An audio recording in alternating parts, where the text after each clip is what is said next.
show today, we're going to be talking a lot about some of the community discussions, a little bit of news regarding the team and their conviction in the Illuvium ecosystem, as well as a little bit of insight into what's coming next for Illuvium. All very important topics, and I can't wait to get into it. But first, how are you guys going? Anything in particular you guys are feeling regarding Illuvium lately?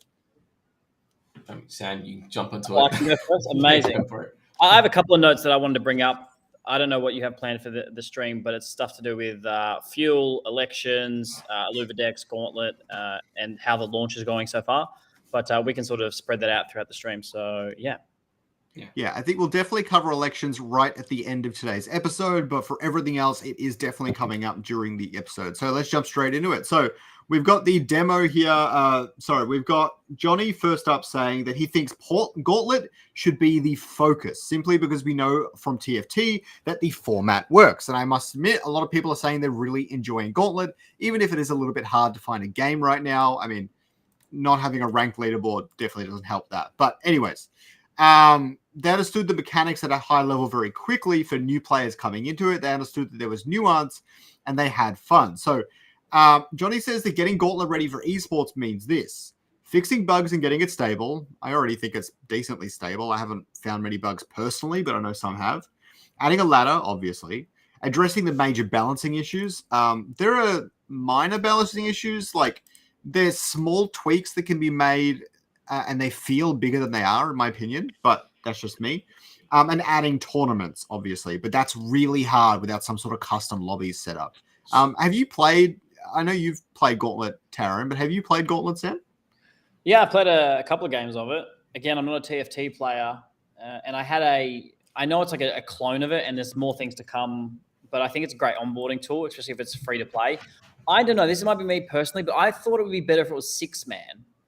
But this is personal preference, and everyone's going to yell at me because TFT is the king and the god. But I think 6-man would make more sense to me. But yeah, it's definitely needed for sure, 100%. Yeah, I think the 6-man thing is just semantics. Like, I don't know. It's just if you want to quick a game or not. I think that it's just semantics at that point. I don't know if there's a clear gameplay reason why it's like, oh, that's why we should do it. I think it's just, do you want it quicker or not?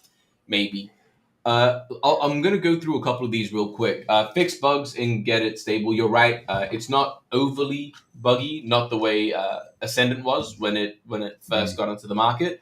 So on that, pretty happy about that. But there are still definitely bugs that need to get addressed, which is definitely the priority. Adding a ladder, that's obviously going to be a priority. We've seen Ascendant mode. Right now, we're looking at gameplay. Zero is getting rinsed. Like the retention on that is just absurd. Likewise with Overworld. And we've seen in terms of the arena games, Ascendant I say surprisingly, but it makes sense. Ascendant's actually the standout for where people are putting their time and attention. And I think that's just, you can link that directly to the utility of the Illuvials in Overworld with Leviathan and things like that. Correct. So, in my personal opinion, and I think from the opinion of most of the gamers that have played Ascendant and Gauntlet is a much better game mode. We just don't have that utility yet. So once we have that utility, even if it's just tournaments and things like that, a reason to go there and rewards, I think we're going to essentially see a major shift from Survival and Ascendant onto Gauntlet. So that's just a matter of time. That's just around the corner. As for major balance issues, we actually had a pretty big discussion about that recently inside the team. I know you're saying there's a couple of levers that we're looking to pull and experiment internally before we put it out, but there's some really cool ideas that we're working on inside that I'm very excited for. I know Kieran was in the Discord playing, and he kind of voiced some of his opinions as well. So myself, Kieran, excited. We were speaking to a couple of the guys, Miko, just the big brains, and trying to come up with how we can make the balancing of it better, more enjoyable. And I'm very excited. I think the idea that we're looking to try and implement is going to be amazing. Just excited to get our hands on it and test it out. Yeah, no, I was even talking to Paz briefly about all that after Kieran made those comments, and there was one really funny one where Kieran said that stage 2s and stage 3s didn't feel that much more powerful than their stage 1s, which is a big element of TFT. Like, 1 2-star character will be able to wipe the floor with like 4 1-star characters, just stats-wise and all the rest of it. We don't really feel that on Illuvium. Paz said that you feel it a lot with the stage 2s, but with the stage 3s, they just don't impact the game that much. That ram fire is not doing that much more work than a ram fight, unless you get the synergy. The synergy is doing the work, not the alluvial themselves. And so if like stage 3 alluvials were like level 40 and they just like stomped things, that would be really cool. And that would feel really good when you get them in the game, which we don't really have yet. So I hope we get some changes like that. I'm looking forward to it. Being discussed is what I'll say. All that being said, I've really been enjoying Ascendant mode, so I hope they keep working on that because I've been having a lot of fun with it. Maybe it's just I've got my own alluvials now, and that's super cool. But Titanor keeps ruining my day, but I've really been enjoying it. So the next one we've got here is that Johnny says he's no longer involved with the decisions of Zero, and just because he said something doesn't mean it's more likely to happen. But the marketplace and MC, I knew what that was. And statues, they're already planned features. Gyms are highly likely. And beyond that, it's up to the community, council, and team. So there are things and new features coming to Illuvium Zero. People don't need to worry about that. That stuff is happening. It is coming. So very, very exciting. The other thing is Aaron has stated that they're nearly done on the transferring fuel mechanics, basically saying if you have 100 Krypton on your land, you will in some way be able to transfer some value directly to your overworld account. It's not going to be 100 fuel. That doesn't work mathematically. But in theory, 100 fuel would convert over to 5 fuel or whatever it is. Over to your overworld game that you can spend in game. So really cool to hear that that's actually a feature still being worked on and it's coming soon. So wait, do you mean 100 fuel to like the 95% thing?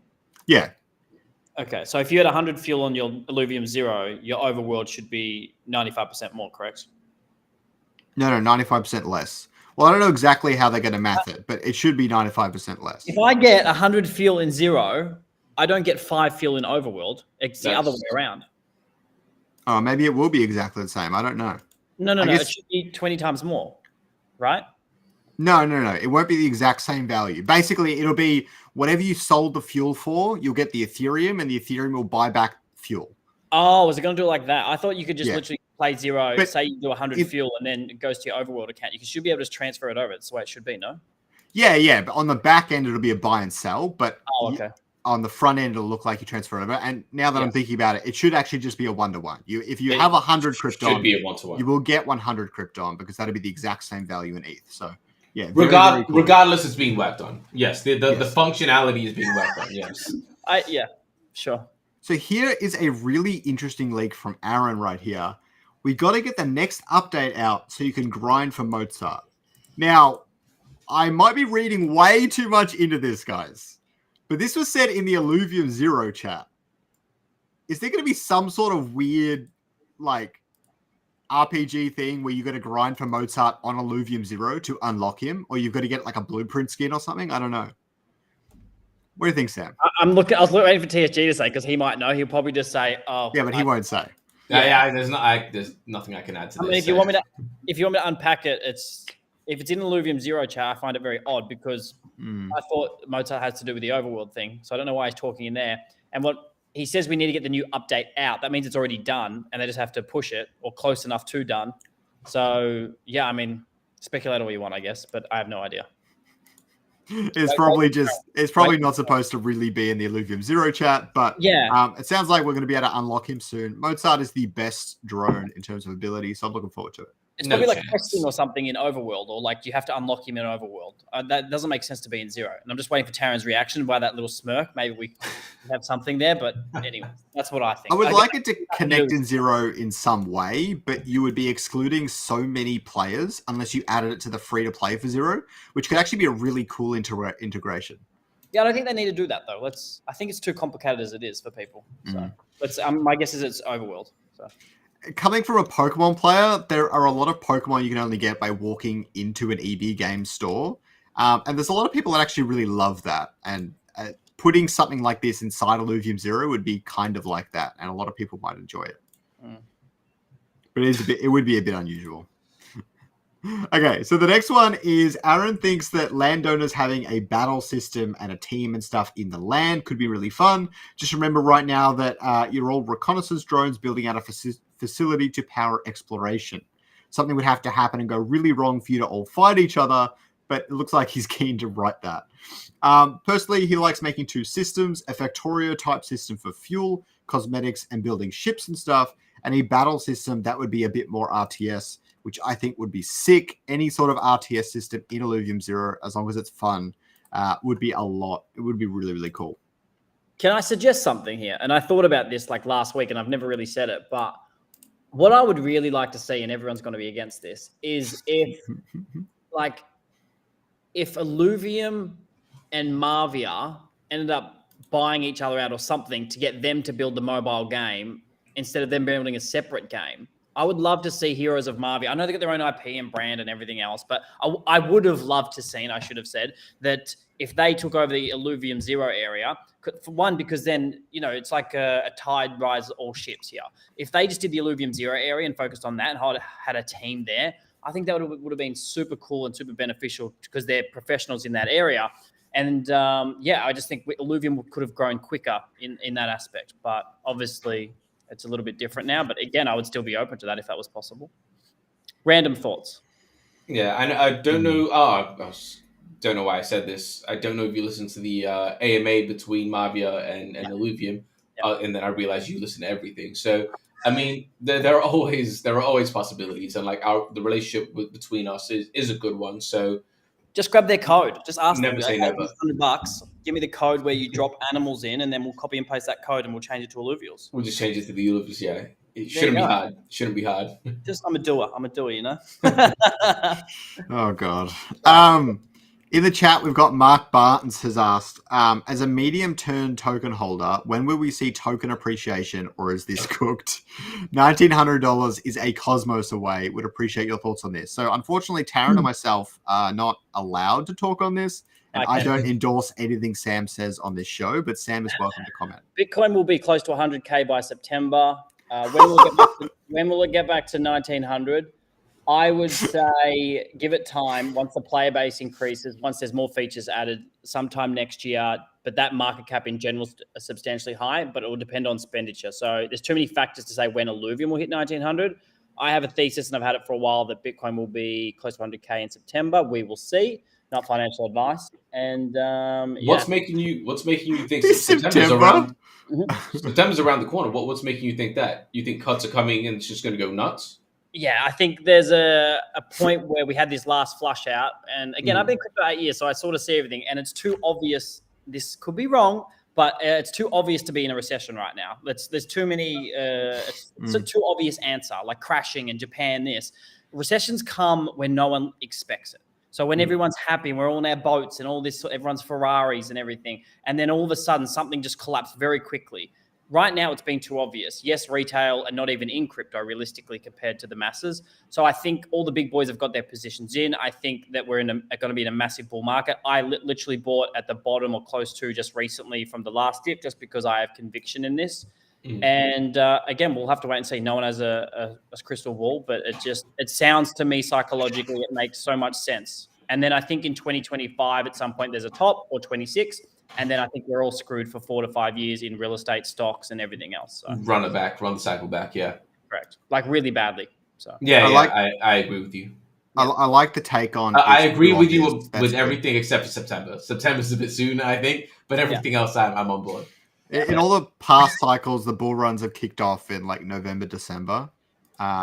We do have elections as well. In the equivalent cycle, it would be November, December this year is when it starts, but that still could kind of be the bottom and then tops out about 12 months later. And so that's why I think September's, like TSG said, a bit soon, maybe.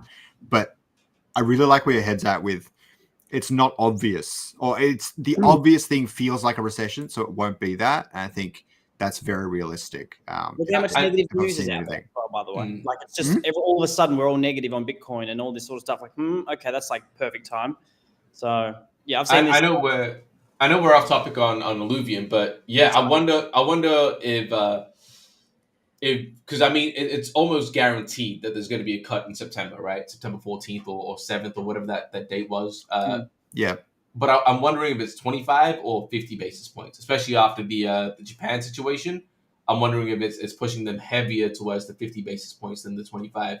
And if that is the case, maybe we see maybe that's what everyone's like, oh my God, we're starting to cut like much faster now. Maybe we see that. I don't know. But it's interesting. It's interesting. Yeah. So in regards to my question with 1,700 or 1,900 ILV token, gonna need more time. I think sometime next year if it hits that market cap. I don't know what the exact valuation that would be, but I think that might be a bit of a stretch, to be honest with you.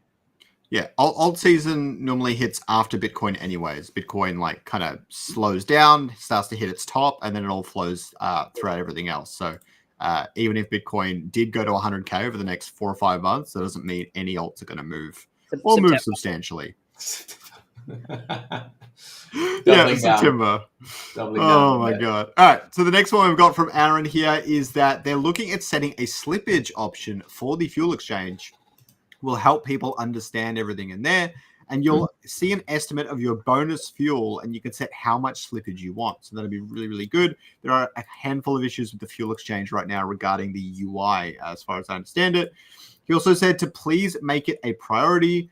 And they need this on the website, which I believe is regarding just what you need to sell fuel at. It's not very clear when you go to sell fuel, what price you need to set it at to be able to get that sale quickly or at all. And so I think Aaron's pushing for them to fix a lot of those elements on the website to make sure that's all clear.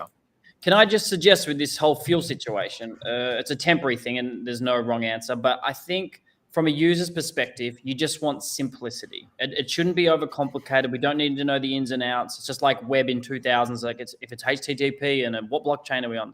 I think all it should be is just a simple order book where it's stately, easily UI clear for the user to be like, I'm selling my fuel for this. This is the bottom. This is the top. Something so easy. There's no need to complicate this. So hopefully they implement that. There's enough complicated things within the Illuvium ecosystem as there is. Real quick. Sorry, I want to just address the Redis comment regarding the putting in ETH and taking it out of a total pot. That's not going to be something that Illuvium does from us. But good news on that is that we are working with third parties to get that done. I've taken the lead on a conversation with one of those third parties to try and get that moving as quickly as possible. Regarding tournaments and things like that, just because I know how important that is. So fingers crossed. I'm actually, after seeing this message, I'm actually about to DM the guys behind the scenes now as well to try and get things moving and pushing that forward. So fingers crossed we see that sooner rather than later. Yeah, I think that would actually be so much fun. I would really get into that. I thought Lizard Labs was working on something alongside this sort of zone. I don't know how far along or how high priority is for them, but I hope they work on something like this too, because I own ETH Lizard, so I definitely hope they do. Okay, so next thing is that they're making sure that there are no bugs with keeping land in the same passport account, and just moving the NFT to the secondary wallet won't reset progress. So basically, it sounds like they've already built the whole secondary wallet linking to passport thing. Like they've got that done. They're just doing a lot of their internal testing before they release it. And they're trying to make sure that moving between wallets, as long as it's the same passport, you don't lose anything. So that's really exciting, hopefully. Yeah, that's neat. Yeah. So hopefully that comes soon. I'm eager to move it back to my ledger. Me too. So the other thing is that the bonus on the front end is currently not showing. Only after you actually make the purchase, we'll get this fixed. I'm not sure why the team hadn't noticed this too much in the past, but that being said, the conversation around it only really picked up recently, and no one really, it kind of went under the radar, probably because fuel wasn't being sold a whole lot, so it was hard to notice. It went a little bit under the radar, but now it's being fixed, so I'm glad to see that. Yep. Okay, so the other thing is Kieran snapped a bit at Leatherhole today, which is pretty funny. But what he said is that he's donated $15,000 in team rewards he's paid out personally, so the DAO doesn't need to bear that. And he's also restaked, it sounds like pretty much all of his tokens, if not all of them, for another 12 months and locked them up. So really great conviction from the team as a whole, but Kieran especially. So we'd love to see that. But there is a little bit more news on that later on in the episode. Do you guys have any comments on that before we move on? Yeah, just to fix what Scoriox said, it wasn't $15,000. It was 15,000 ILV tokens. Yes. Yeah. Sorry. Oh, sorry, guys. It's his first day on the job. First day on the job. What episode is this? This is episode 54. I think it's great. If he's relocked for another year, I was actually going to do that recently, but I was waiting to see some numbers and retention rates and stuff like that. But so, yeah, conviction with the team is great. I'd love to see it. Yeah, one of the things, a little bit off topic, but slightly on at the same time, is in terms of the marketing team, we've actually expanded it. So one thing I'm really happy about is Dick Kings is actually going to go full-time back into his role as community manager, which opens up a lot of things. That's going to be his sole responsibility, which I'm very happy for him for. But what that means is I'm talking to him and trying to push for maybe a town hall with Kieran soon. I think having him get back out in front of the community after launch, address any concerns anyone has, I think is a good idea. So now that's going to be Dick's full-time job again, or full-time focus for now until Kieran decides to put more stuff on his plate. We'll try and squeeze something like that before that happens. Can we get Kieran on this show somehow? 100%. Yeah, that'd be cool. I would love to a follow-up with him and get some more answers on how launch was and stuff. And then also with Dick Kings doing community stuff, does that mean basically the way wording is transparent from the team to the community? So in other words, I see this all the time in Discord that there's so many people well, what's happening next? Is it next week? Are we getting Gauntlet? Is there a roadmap roughly? Is there something we can look forward to? I think that's what's getting lost in communication for a lot of people. And just people want to know what's going on in the team's minds and what they're focusing. And again, it's crypto, it's Web3, it's very transparent. It's not a normal thing, but I think if you can put a lot of people's minds at ease of what's going on within the team, what you're allowed to say, and hey guys, this is coming. Hopefully we're Q4-ish, give or take. This is where we're at. I think that would be just super helpful for everyone who's in the community. And then so many less aggressive messages will be sent within Discord. And just to bring this up quickly before you answer is another one of my things is in the community itself, you want to build a strong community. You want people to be all on the same page. You want this negativity that I see in even in World of Warcraft and all these different games and these negative messages. I think if we can come together, we all want Illuvium to succeed. And if we're wording things in Discord they're shit, they're not telling us this, blah, blah, blah. Instead of going about that approach, that's not going to change anything. I think we need to have, the mods, and I guess when Dick gets his full rollback where it's just hey guys, we don't tolerate this sort of language, but here's your answer, and just tighten that up, because you'll notice when everyone's on the same team and the same boat, everyone will excel and it'll just feel better, like a really strong community. And I think I've seen a couple of Web3 projects do this, but I would love to see that in Illuvium, remove that negativity and people pull other negative people up. I would love that. So yeah, I'm really glad you brought that up actually, and it's quite funny you brought that up. Is again with kind of the way that we've expanded the marketing team and Dick taking that role full time again.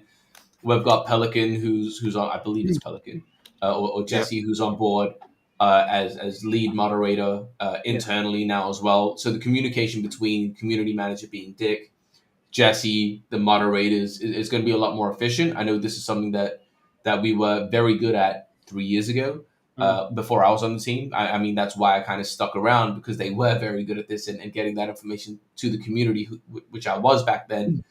And it's kind of slipped away slightly with Dick being pulled in every other direction.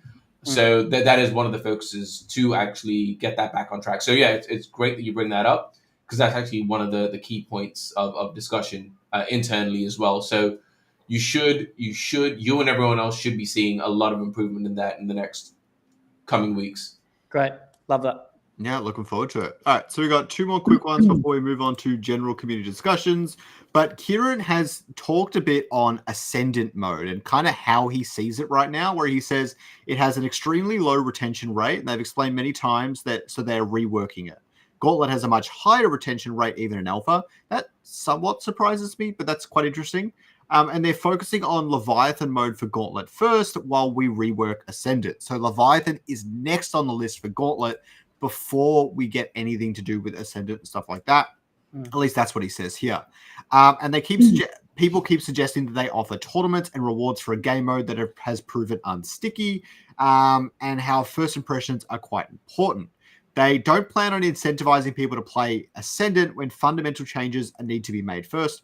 I would disagree. I think Ascendant's actually pretty fun, but that's just me. They didn't want to add missions and milestones for Gauntlet until they reviewed the player data as well, but they're happy with the numbers now and will begin incentivizing Gauntlet players with milestones. Regarding tournaments, we need custom lobbies before they introduce them. And so it's really difficult to do that sort of stuff. So they are working on all these areas, which I love to see. But yeah, I care more about Leviathan Gauntlet than anything else, probably. And then like Ascendant mode. Something about Gauntlet not using my alluvials. I know it'll have some cosmetic stuff and stuff like that, but something about Gauntlet not using my collection in any way, like meaningfully, does kind of rub me the wrong way. And I think it's a good thing for Illuvium, but it's not something I'm particularly interested in. I'm just really keen on Leviathan Gauntlet. That's all. But I'm looking forward to that. Yeah, we need that to finish the full circle, basically, because right now people have got alluvials in the overworld. There's not much to do with them realistically unless you just want to catch them all, and at least that gives us a flywheel to start going, okay, Leviathan Gauntlet, people are using them, there's going to be more supply, more demand and everything else. So I think that's the right steps moving forward. And you do this fun thing where your big tournaments are also Leviathan Gauntlet, and that's even more fun. I think it has to be. You have to put the money towards the Leviathan side of it. You need to incentivize the players who have gone out or like built that perfect team. So that's where the reward should go. Eventually, Ascended, like Kieran just stated, will have rewards and everything, but it's not the right time to do that. You're just throwing money against the wall and throwing it away for a non-positive effect. Yeah, and regarding the tournaments and prize pools and things, they're definitely not necessarily right now, but as we continue to build this up, there definitely needs to be rewards for ranked Gauntlet, right? Without Leviathan.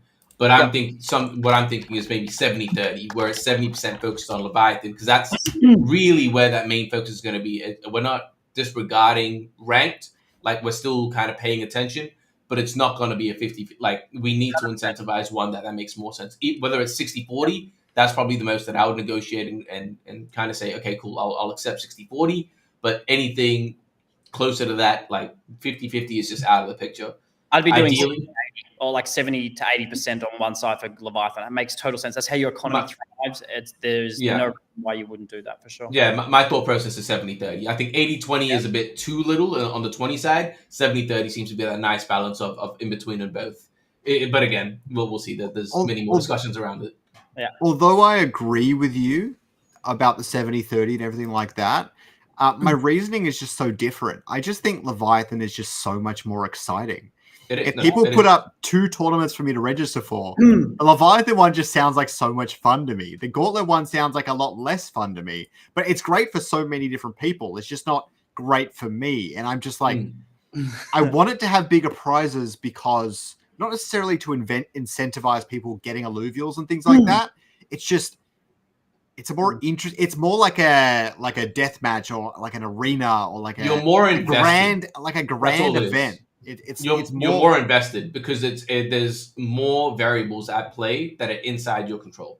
Whereas ranked is pretty much mainly there is skill involved, but it is RNG of do I get the right things, and that's still going to be the case in Leviathan, but the stakes are higher as you put it because it's based on what you have as well. You're not just betting on RNG. You're betting on you're kind of tilting the scales as much as you can in your favor, which means you're more invested, which again, like it just adds that extra layer of competitiveness, which is why, like you say, it's just going to be way more exciting to watch, way more exciting to play. Like just overall, it's going to be the Leviathan Gauntlet has the opportunity to be something incredible.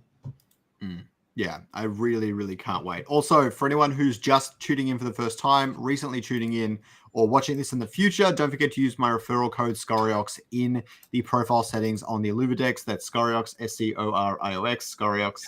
Love to hear it. You need a banner. You need a banner that comes up in videos and stuff. I'll use the code. Yeah.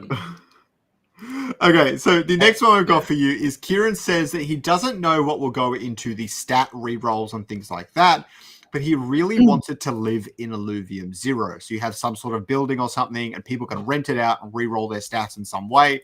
Obviously, a lot of people are like, we shouldn't do full stat rerolls and things like that.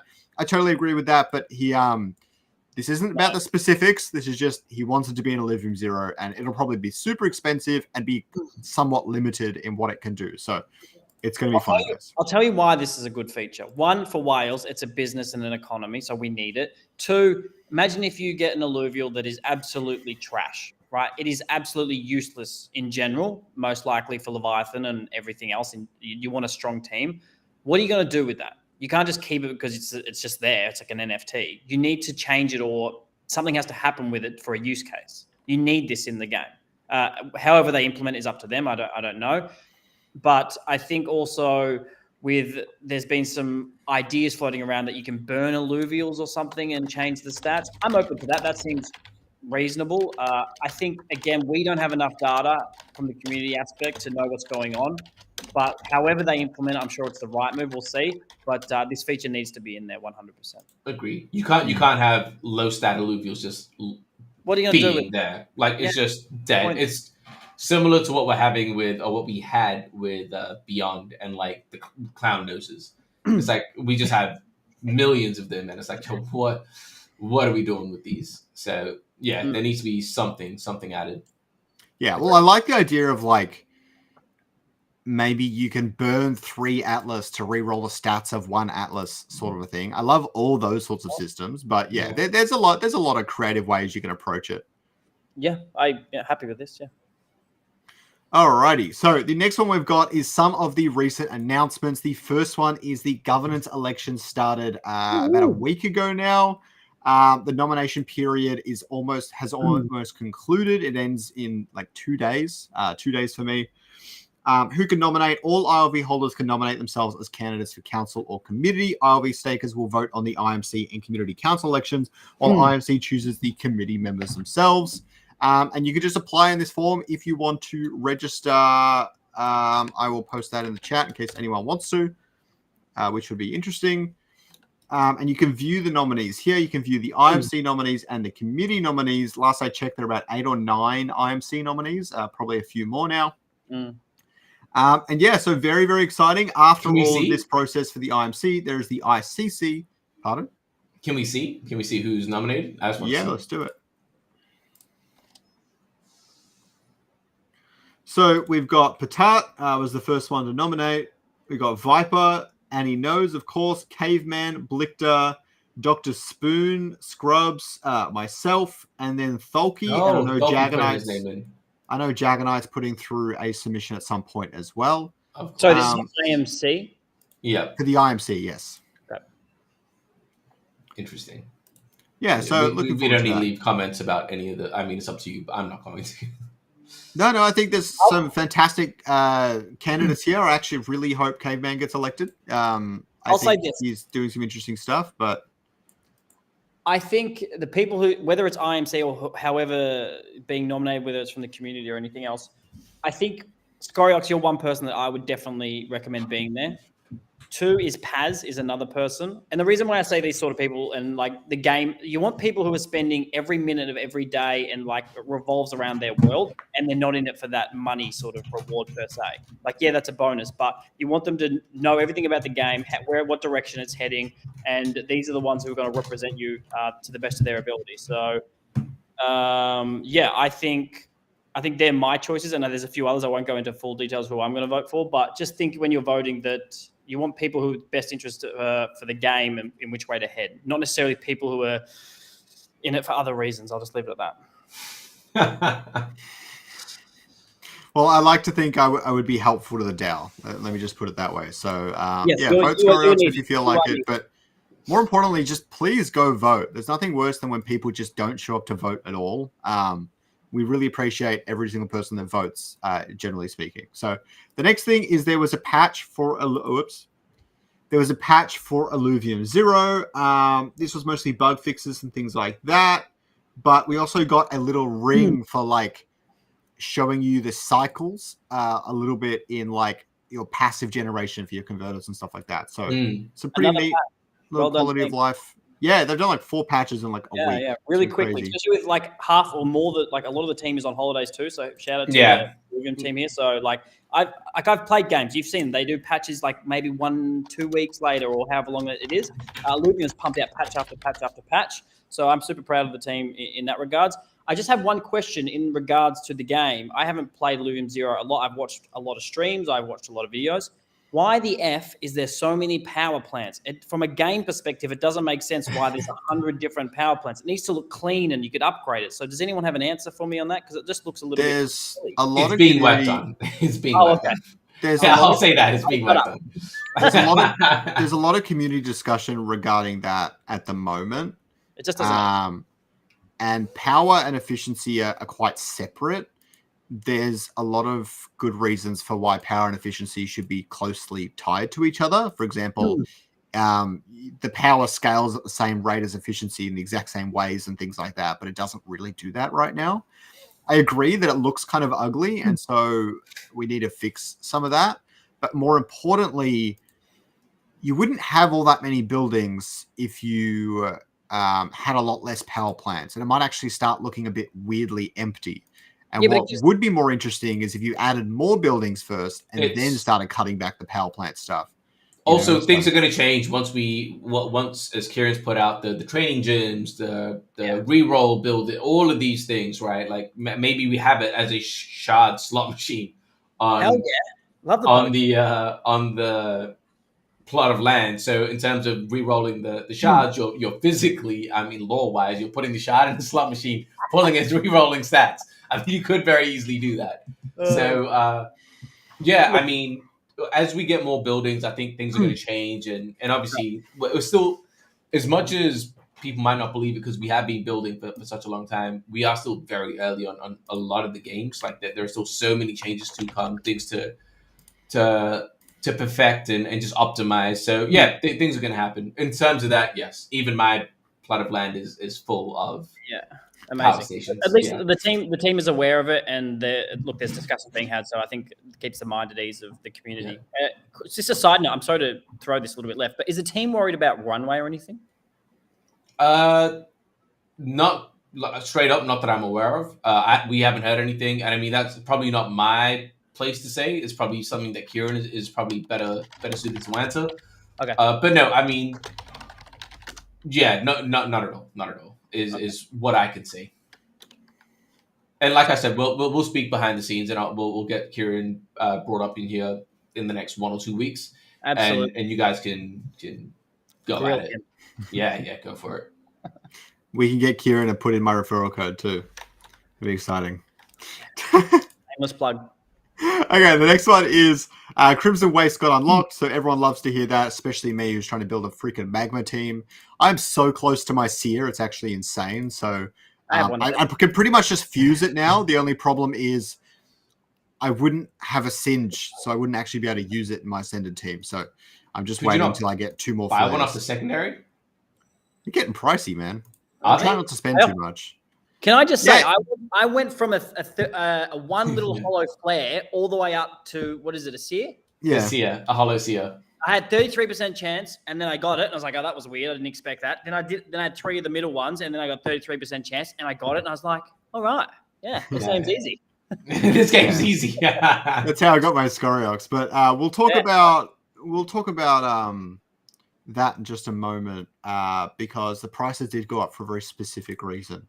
So the next thing is I agree with Roger in terms of whoever it was before that said, "Oh, let's put in some ETH for tournaments." I agree. Clown noses as entrance fee tickets to these tournaments. That way we can burn them. I like it. Yeah, you need like 100 of them. We have 1,000 nose. Beyond is in like just over a month and a bit. Anyways, keep going with this. I'm hijacking again. So the other thing is preseason rewards 1 and 2 are now live. You can just go into your Illuvidex account where you see everything else, and it's right in there in the history tab. So the next thing is there was a sneaky patch for Overworld and Arena that went live the other day, with a pretty key balance change. There was some bug fixes and things like that, but there was one really big balance change, and a lot of people noticed this before they actually released this announcement because it got deployed and they were setting up for the announcement, but they hadn't done it yet. And that is that the capture chances for shards changed a lot. Oh, tell us. The big thing is that, for example, an Atlas is a tier 1 alluvial. A tier 2 shard is way more powerful on it now. It used to be like 80% or whatever, and it's close to 100% now. Way more powerful, okay? But it goes the other way around. So a tier 4 shard on a tier 5 alluvial used to be a 30% chance, but it's now 15%. It's actually been cut in half. And what you noticed was the minute people realized this, some people, and I've got the stats for this, it's quite funny actually. Some people went and actually swept up every single tier 5 alluvial off the floor. They got a lot of the stage 2 tier 4s and most of the stage 1 tier 4s as well. And they went swept the crap out of them. Really? Yeah, because you can't just spam rare shards on tier 4 alluvials anymore, and you can't spam epic shards on tier 5 alluvials anymore either. So it's been quite fascinating in that way. But their floors jumped up a lot. I saw in my stats it was something like there was like 70 flares bought in one day. And in the past few days, it was like 20 each day. And it was the same thing for all the tier 5s and stuff like that. So some people went, swept them. They're selling them at a higher price. Quite interesting. Very quick on that. But it was interesting, yeah. Yeah, without knowing a lot of information in depth on it, I think it's good because it gives you, they're more valuable now, which is what I think I wanted personally to see, the higher tier 4s, tier 5s. So does that mean the squizzes got bought up as well? I think so. I'm pretty sure everything, yeah. I mean, that makes sort of sense because you want them to be valuable, right? Like, I mean, they have the data, so they probably looked at the whole sheets that they've got and be like, yep, this is what makes sense to us, and let's see how it plays out. Yeah, I mean, I have no issue with it from a game design perspective. I think it's perfectly fine. My only issue with it is resplendent shards feel really unusual in the game right now, where it's not their power level or their rarity or anything. I actually quite like how they're solidly rare, but the cost to cure them is really weird. The cost to cure, like, 1,200? you've got like a tier 1, 2, 3, and 4 shard. They're all like incrementally more expensive to cure. Right. And then it does like a 5x jump to like the resplendent shard for some reason. And so it's like a black sheep. It's completely different from the rest of the shards in its cost to actually cure it. And so they've been really impractical up until this point, and no one has bothered curing them because you didn't really need them.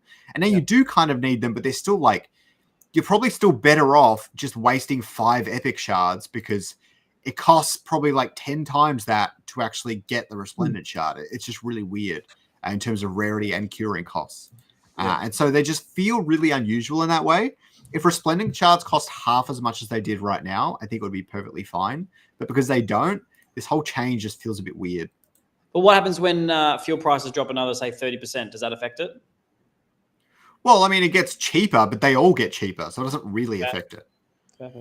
Well, let's see, because obviously the team's got the data, so they can make changes in the coming weeks and months and see how it feels. So, yeah. Patches seem to be coming pretty quickly, so I wouldn't worry too much about that. At this stage.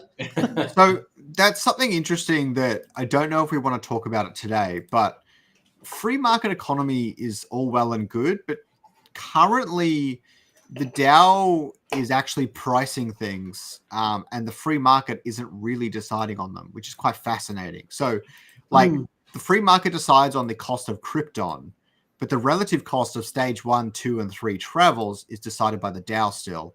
Not as weird there, but it gets really weird with the shards. What if the free market wants to price a resplendent curing cost at lower than it is? They can't actually do that. They all have to move together because it's Hyperion as a whole. I would like to see, that would be really cool if we could solve for that and create free market systems in there, but obviously it's probably quite difficult and technically not very feasible. Yeah, I don't really have too much to add. Maybe the fact that it's just like, what are we, 2 weeks in? Maybe a couple of months, all of this will solve itself. Yeah, it's interesting stuff. So I do hope resplendents become cheaper. So if anyone's listening, please. It's going to be 2 weeks. It's actually 13 days. It feels like it's been a long time now. It feels like a long time. I was checking it like earlier this week. I was like, man, it must be like a couple of weeks now. And I was like, 8 days. I was like, wait, it's only been a week, like just over a week. What happened? So yeah, no, it's 13 days since we launched. I love it. So there's two quick community discussions we need to chat about now, where Viper has created a chat discussion for figuring out viable short, medium, and long-term solutions for competitive play and tournaments. He goes through quite a few things from his own experience, what he thinks needs work and stuff like that. He hasn't really posed like, we should do this, this, and this, just more suggestions and ideas and things like that, and just getting that conversation started. So that's been really good. We actually looked at some responses to that already today.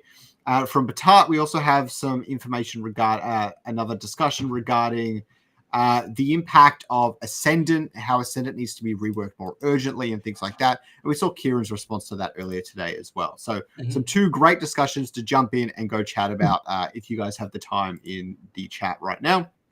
Did you guys talk about the free-to-play thing? I was literally about to say that. What about our proposal? We could talk about it if you want, but I thought the community shot that down quite a bit.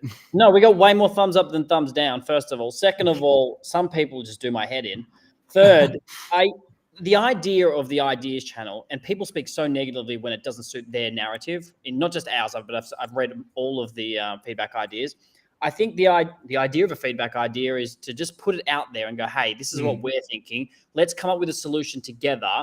We know the free-to-play is just not it right now. It's obviously at launch. Something has to change. So let's get the discussion started. Exactly what Viper's done. I trust Viper in a way of he's a TFT champion or he's a whatever, Hearthstone, whatever it is. He's very good in that area. So we need to listen to people like that.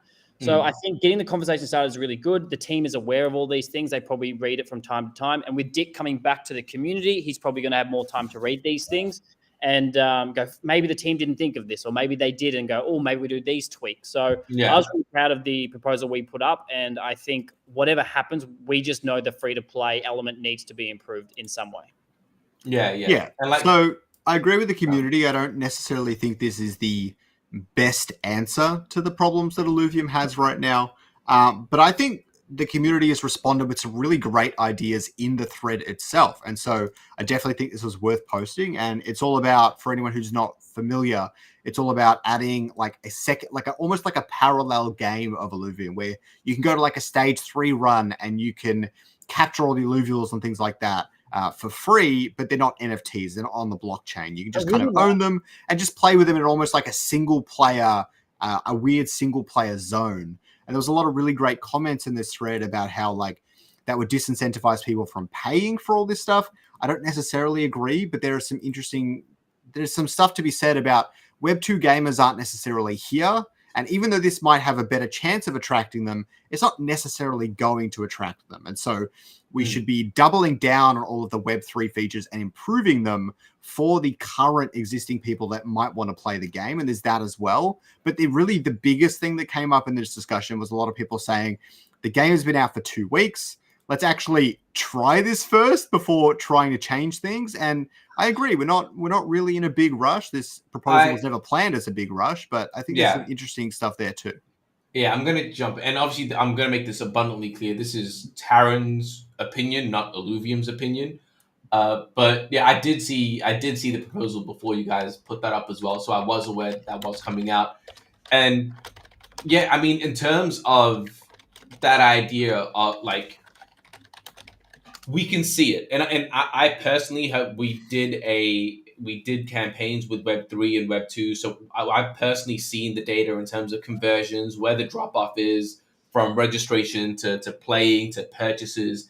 I'm able to follow those data points and really kind of figure out what's going on, which is why I actually agreed with it, and I was quite vocal early on in that conversation as well. Was everyone's expecting players to just come in and pay. That's not how consumers behave.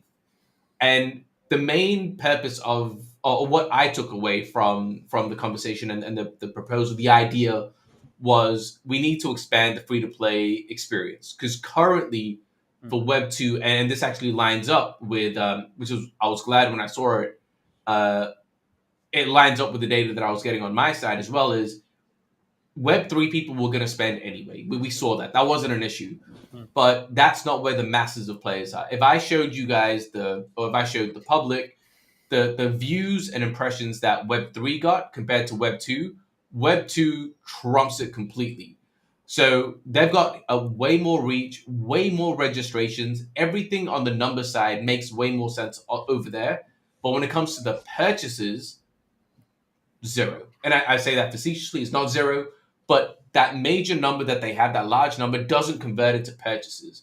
Whereas you see it in Web3, where the smaller number they have, they actually convert a much larger percentage of that into purchases because they're already in the ecosystem. So what that brings up is, it poses the question is, what are we doing, I won't say incorrectly, what can we improve to make the experience of a Web2 player come into the game, stick in the game for more than 30 minutes, because that's what we've found. Once they're playing for 30 minutes, they play for quite a lot longer. But how do we get them into the first 30 minutes, and then how do we convert them into being a purchaser or a paying player?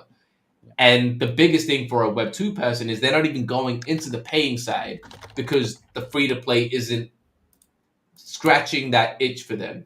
And the feedback that I was seeing in the conversations was, oh, but we're already doing enough for them to want to pay. Yeah, but they can just pay.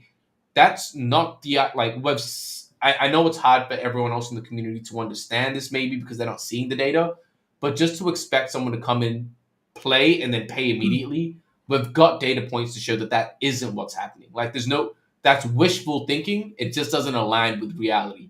And I wish it was the case. I do wish that they were right and they would just come and pay. Unfortunately, we need to deal with what reality is and kind of strategize and adjust to what reality is. Just to reiterate what TSG just said, because some people might not know this, but in the world of psychology and the way people spend money is 3% of people on average will be an impulse buyer.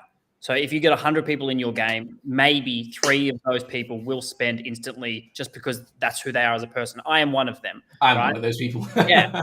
Then there's 97% where they need minimum, or not minimum. On average, it says it needs 20 days from a game's perspective, from Web 2, for them to spend in the game. So in other words, you need the other 97% to play your game for 20 days plus before they even think about spending 99 cents in your game. And if we don't have a game that does that free-to-play option where we can't hook them and keep them busy for 1 month or over 20 days, they're more than likely not going to spend, and then that's where we get screwed. So that's the whole thesis behind this whole, let's improve the free-to-play experience. Yeah. And when we do I guess if the team hasn't done or is planning, I don't know, do a big marketing push or something to get some average normal Web 2 gamers in, we have enough things in the game and features where they have things to do in the free-to-play area. So we need that. I just don't know what that is. We just suggested something and reiterate on that how you do it. I personally like the suggestion. I think it, to me, and based on the conversations that I was having with the creators that we activated, their communities and the feedback that they got, it seemed to make sense to me. But again, I'm not saying it's the be all end all. It's the final solution, the only solution. I'm sure there's more creative minds out there, but I think it's where we're kind of going in the right direction there. But yeah, just giving people a bit more context onto maybe why I personally was more vocal, or I think there's a lot of people that just don't really. I've said it multiple times. It feels like people are stuck on one point of view and they don't try and look at things holistically. They maybe are investors. I just want people to pay in the game and give me revenues. Cool. That's just one part of the picture, not the entire thing. Yeah. Yeah, and I think there's also a mass mentality approach that we need to consider as well, where if you go and you're choosing between 5 different games, you tend to figure out which one is the most popular and you play that one, because a game is just more fun when it's more popular. But at the same time, that's also to say Illuvium's missing some of those core features anyways. It needs some of those features before this works. Even if we implemented a free-to-play version of the game right this minute, it would make no difference, no discernible difference in my opinion, because you're missing some of the things that are going to keep them for those 20 days regardless. The 3 big ones are multiplayer. Yes. RPG progression elements. Right now, you can't actually upgrade your character in any noticeable way, and that's one of the things that keeps people coming back every day. And then the third one is more action elements. That one's a bit harder to define, but overworld combat It's would go more a long way. engaging, a more engaging experience is what you're saying. Yeah. So without those three elements, none of this really matters. But once we have those three elements, I think this is important. The other big thing of note I saw in that discussion was actually regarding the onboarding, regarding payment rails specifically. A lot of people are saying just add debit card and problem solved. And debit card would be incredible. I really wish we could just add it. That's not really how this works. I hope they can add it and get it implemented as soon as possible. But you also need to be like, okay, we don't know if it's possible or if it's easy to do or how long it's going to take. And if you think about it that way, then you have to start trying to think outside the box. You can't just be like, add credit card payments and we're set. You have to be like, okay, if credit card payments can't be added for the next 12 months, what is the alternative here? And you need to think about that as well. You can't just go, if they don't add it, it's their fault. Like this sort of stuff is difficult. It is very difficult.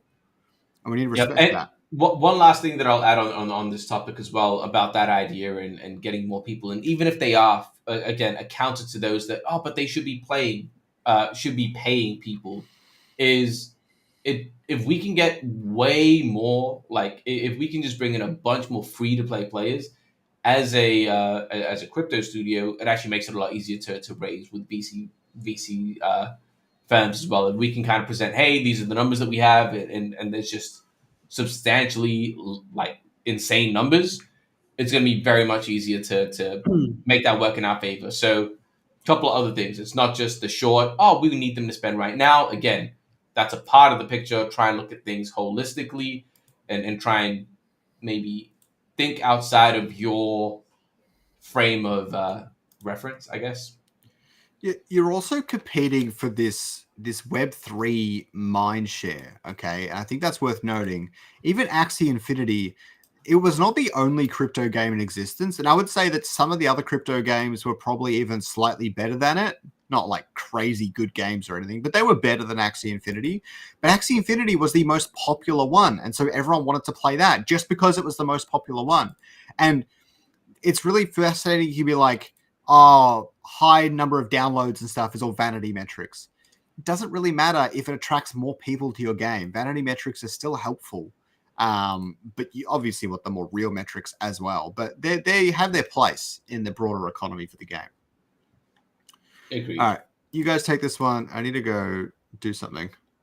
What the hell? What do we take? Can we just knock it out? Yeah, keep going. Check this What's out. it about? Nick and Fuel or something? Yeah. He received a bonus of 4,983 Krypton. He basically got a 2-for-1, it looks like. Is this just a temporary thing that Illuvium Labs is doing to just lower the fuel cost of everything and just giving out free fuel, I guess, until it balances itself out, then taking it away? Is that correct? No. It's just a permanent. This is landholders. So it's just the way they're doing the UI side of things. But basically, if the fuel's selling for 50% less than the top rail, then you're getting 50% more fuel and it's being shown to you as a bonus. It's essentially buying it off the landowners. Right. Again, I think I understand it, but I hope everything's just super simple. It should. Yeah. It needs to be. It needs to be. Just, hey, I'm selling this, sold. This is what I get. Yeah. It needs to be. Like, improvements will be made. Yeah.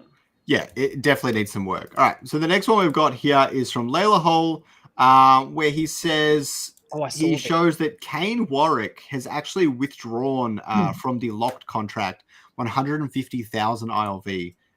We don't know what he's going to do with that money, if he's going to sell it or not. No one knows anything, obviously.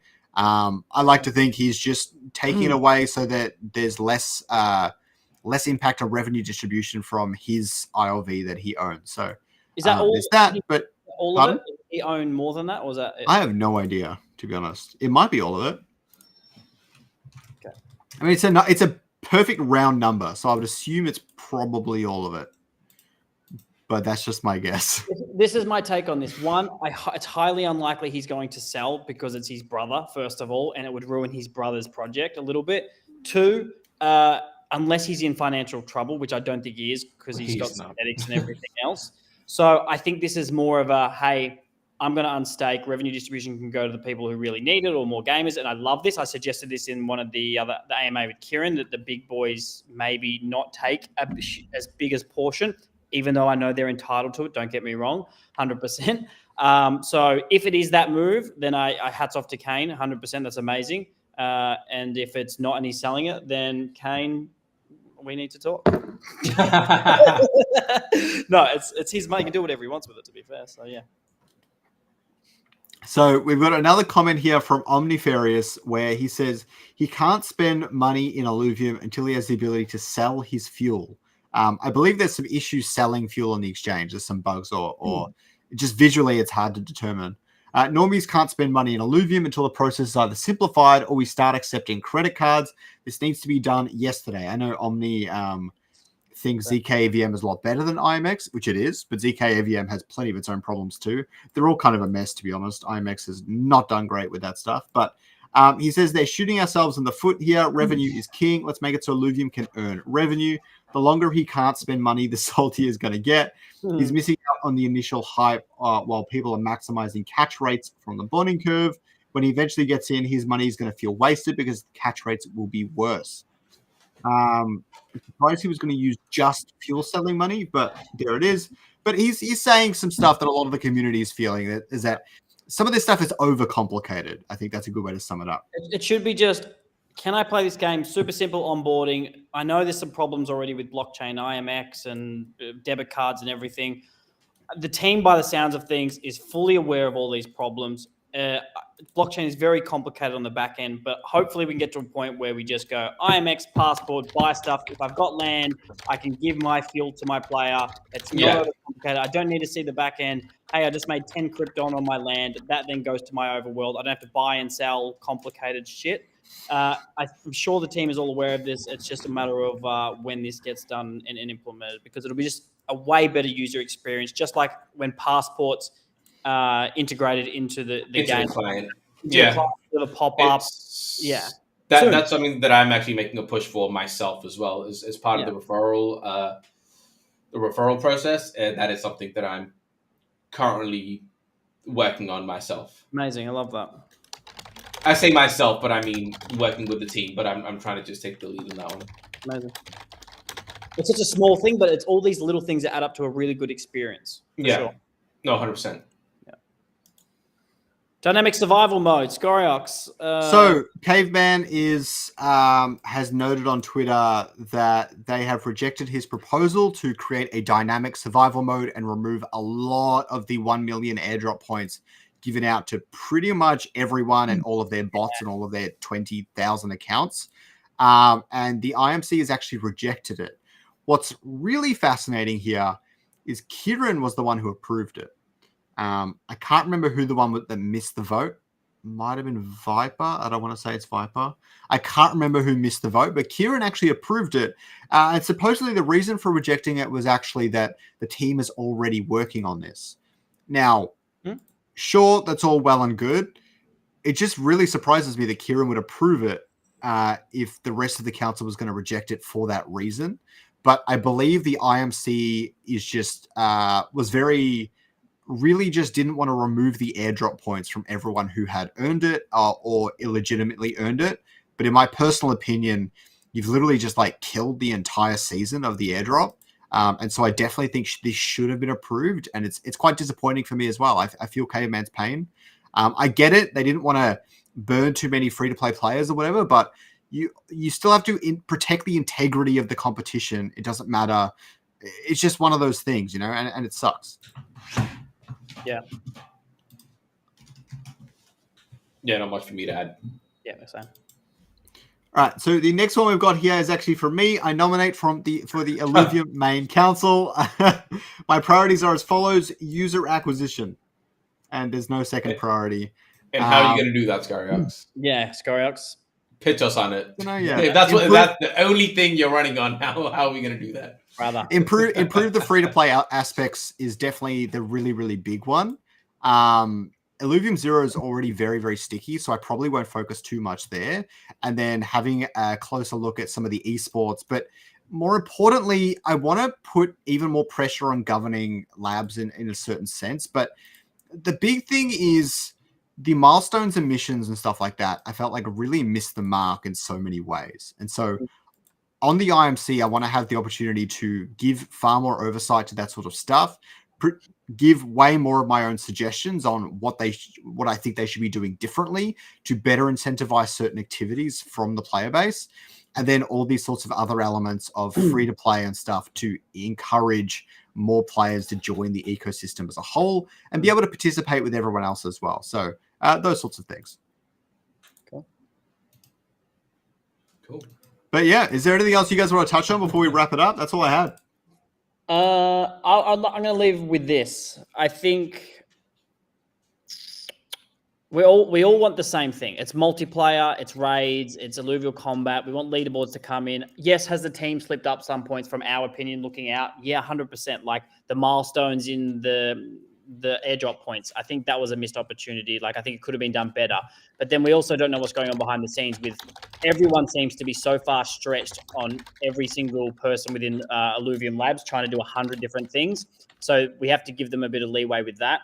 I think they all know all the problems. I wish communication was a little bit better personally, like whether Kieran just does some tweets or something like that, and you'll just see so many people go, oh, now I understand. Or if there was that communication, which by the sounds of things after this podcast or whatever it is, the Dick is going to go back into his other role. It's going to be more clearer now. People are going to know what's going on in the ecosystem, what's coming up, what's next. And I think, not to put doubt on it, but it's just the product needs to be better. And I think the launch was a little bit rushed. In a perfect world now, looking back, I would have preferred Illuvium Zero to come out, say, in July, and then maybe 1 to 3 months later, the game might have been a little bit more polished and ready. But look, in 6 months' time, none of this will matter at all. Like, no, everyone will just, oh, do you remember the time when fuel was annoying and we couldn't even pay with debit? Like all these things. So I think the product is in a really good spot right now. We need more features 100% because I've only played 3 days of it. And then I was like, I got nothing to do now from my perspective. So I think it's going to be exciting to see the next 3 to 6 months. That'll tell me personally everything I need to see with all the features coming out. And then we'll have like a proper game. There'll be a loop. There'll be leaderboards. There'll be something to do. I can go hang out with friends, hopefully, if multiplayer's ready. So I'm pushing for it. I hope the community just sort of gets a bit more positive. And I appreciate you guys having me on. I'm already late for my other thing, but yeah. Apologies about that. But yeah, all good, man. I wasn't meant to be coming on, so no, love it. Yeah, glad More we could all link up. Yeah, glad we could link up. But yeah, let's wrap this one up. So yeah, I hope you guys enjoyed the episode. And with that, the download is complete. Say the thing. Say the thing. I'm happy about that.